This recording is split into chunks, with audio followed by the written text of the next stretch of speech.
আপনারা একটা প্রশ্ন করব, আর এই প্রশ্নটা অনেক ইন্টারেস্টেড হতে যাচ্ছে এবং গুরুত্বপূর্ণ প্রশ্ন। বর্তমান টেকনিশিয়ানদের জন্য অনেক জরুরি এটা। একজন টেকনিশিয়ান ভাই বিপদে পড়ছে। ওই টেকনিশিয়ান ভাই এই বিপদের কারণে বর্তমানে ঝামেলায় আছে। এক কথায় বলবো যে 8-10 জন টেকনিশিয়ানকে নিয়েও টান দিছে।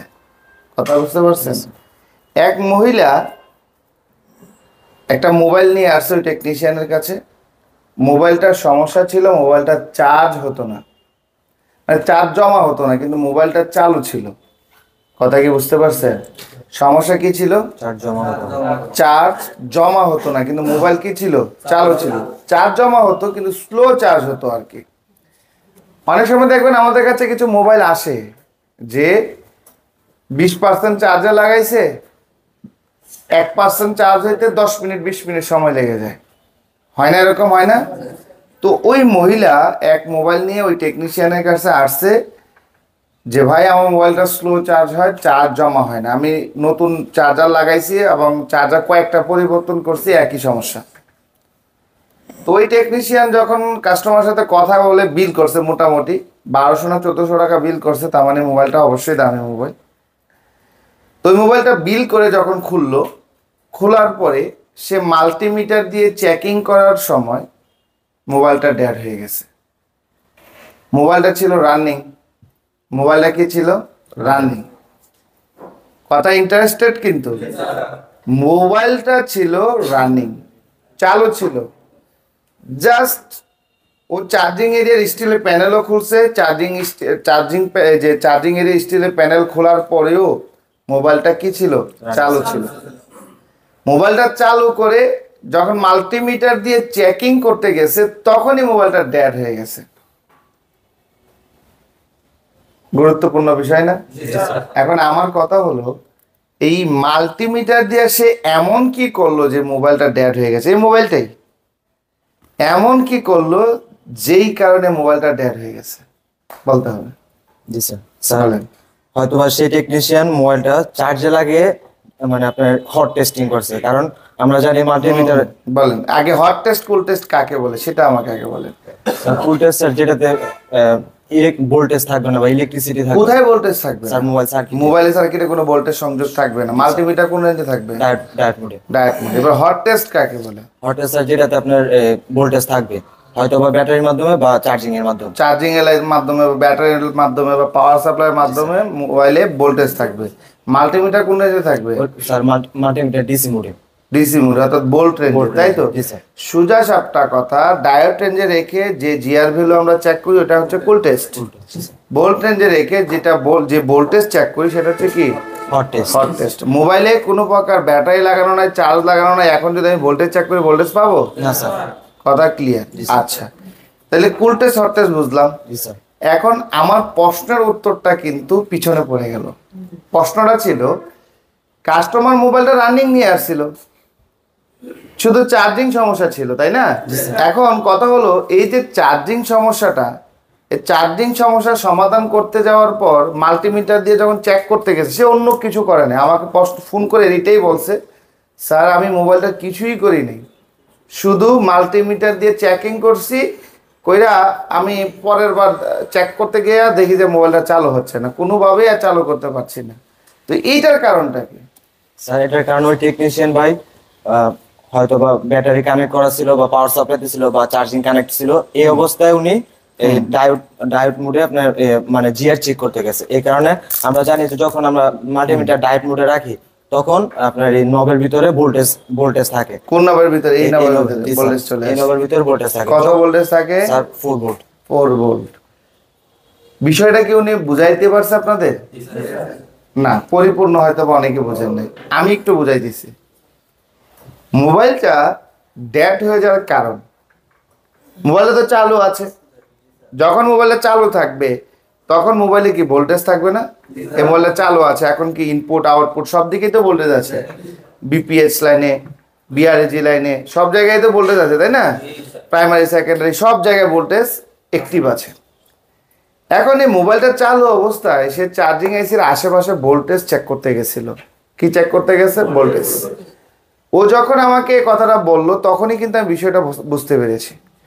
তো ভোল্টেজ চেক করতে গেছে, কিন্তু ভোল্টেজ চেক করতে যাইয়া মাল্টিমিটার রেখে দিছে কোন রেঞ্জে? ভোল্ট রেঞ্জে নিতে আর কি নাই, খেয়াল নাই।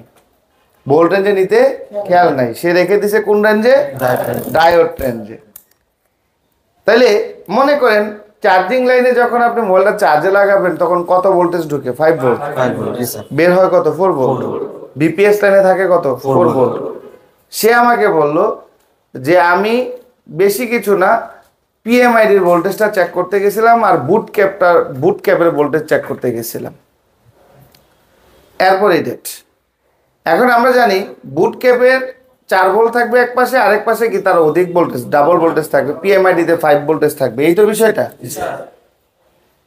আসেন মাল্টিমিটার যখন ডায়োড রেঞ্জে রাখেন তখন এই দুইটা পিনের মধ্যে কি ভোল্টেজ থাকবে না? জি স্যার। আমরা যখন ডায়োড রেঞ্জে রাখি এটা কি দেয়? ভিপ দেয় না? জি স্যার। আর এটা ভিপ দেওয়ার কারণ কি?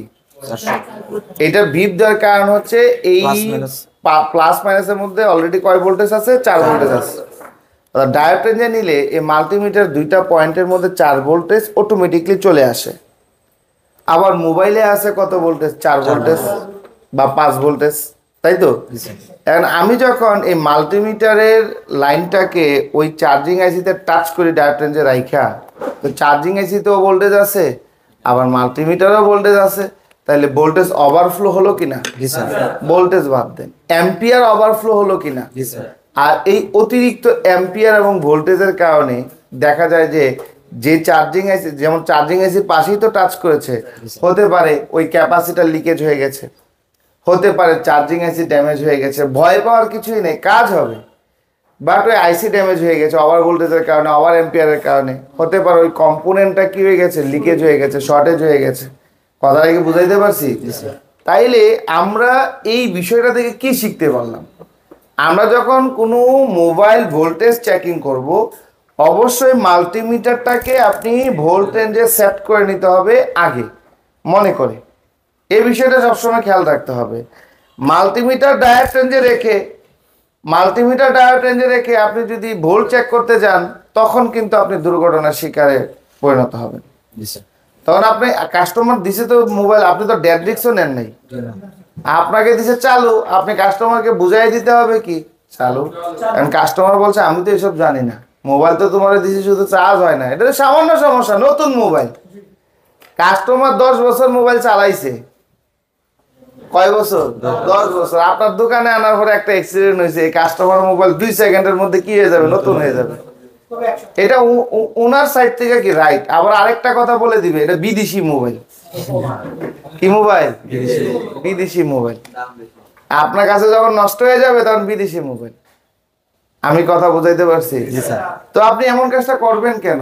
কাজ করার টাইমে, এর জন্য সবসময় বলবো কাজ করার সময় আমাদের মাথা ঠান্ডা রেখে কাজ করতে হবে। কথা বুঝতে পারছেন? কারোর সাথে ঝগড়া লেগেছেন, ফ্যামিলির সাথে মন মালিন্য আছে, হ্যাঁ, বা কোনো একটা বিষয় নিয়ে টেনশনে আছেন, ক্ষুধার্ত আছেন। আমরা অনেক মোবাইল টেকনিশিয়ান ঠিক সময় খাইতে পাই না। দুপুরের খাবার খাই 3টা-4টা বাজে, কাজের চাপ থাকে। অনেক সময় একটা কাজ নিয়ে অনেকক্ষণ যাবত ঘাটাঘাটি করছি, দুপুরে খাবারটা খাইতে পারি না, পেটে খিদা। আর যখন পেটে খিদা থাকে তখন মাথায়ও খিদা, তখন মাথায়ও কাজ করে না। কথা কি বুঝতে পারছেন? আর তখন আপনি উল্টাপাল্টা কাজ করতে পারেন। তো এই জন্য বলবো পেটে খিদা রাখা যাবে না, টেনশন রাখা যাবে না। যখন আপনি রিল্যাক্স থাকবেন তখনই কাজ করেন। কথা কি বুঝাইতে পারছি? যখন আপনার মাথায় পেইন আছে, বিভিন্ন টেনশনে ভোগ করতেছেন, বিভিন্ন টেনশনে আছেন, সেক্ষেত্রে আপনি কাজ থেকে বিরত থাকেন। কাজ থেকে কি থাকেন? বিরত থাকেন। দোকানে বসেন, আপনার স্টাফদেরকে কাজ করার জন্য বলেন। কথা কি বুঝাইতে পারছি? তার মানে কখনো আপনি মাল্টিমিটার ডায়োড রেঞ্জে রেখে আর মোবাইলে ভোল্ট কানেকশন করে আপনি কখনো জিআর ভ্যালু চেক করতে যাবেন না। জিআর ভ্যালু চেক করতে গেলেই যে সমস্যা হয়ে যাবে তা কিন্তু না।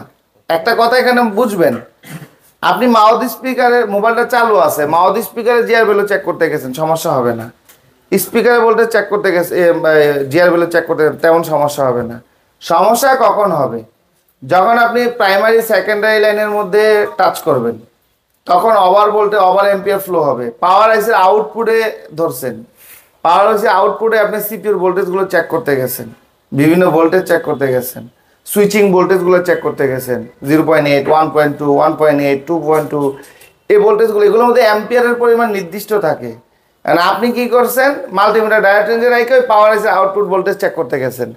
তখন কি হবে, মাল্টিমিটার অ্যাম্পিয়ার আছে, আবার আপনার মোবাইলও অ্যাম্পিয়ার আছে, তখন অ্যাম্পিয়ার ডাবল হয়ে যাবে। তখন আপনার মোবাইল কি হতে পারে, আইসি ক্ষতিগ্রস্ত, পাওয়ার আইসি ড্যামেজ হয়ে যেতে পারে, সিপিইউ ড্যামেজ হয়ে যেতে পারে, এরকম ধরনের প্রবলেম হতে পারে। আমি কথাগুলো ক্লিয়ার করতে পেরেছি? বিষয়টা কি গুরুত্বপূর্ণ না? আমাদের খেয়াল থাকবে কথাগুলো। কোন জেলা থেকে আসছেন আপনি? স্যার ঢাকা কেরানীগঞ্জ। ঢাকা কেরানীগঞ্জ। মোবাইলের কাজ তো এর আগেও করেছেন? স্যার 2-3 মাস। 2-3 মাস করেছেন। 2-3 মাস করছেন, এটাই আপনার জন্য প্লাস পয়েন্ট। বেসিকটা আপনার জানা ছিল। তো এখন কি ফিল হচ্ছে, কাজ করতে পারবেন? ইনশাআল্লাহ। শিওর? ইনশাআল্লাহ। আইসি রিলেটেড কাজগুলো করতে পারবেন? ইনশাআল্লাহ। ওকে, থ্যাংক ইউ।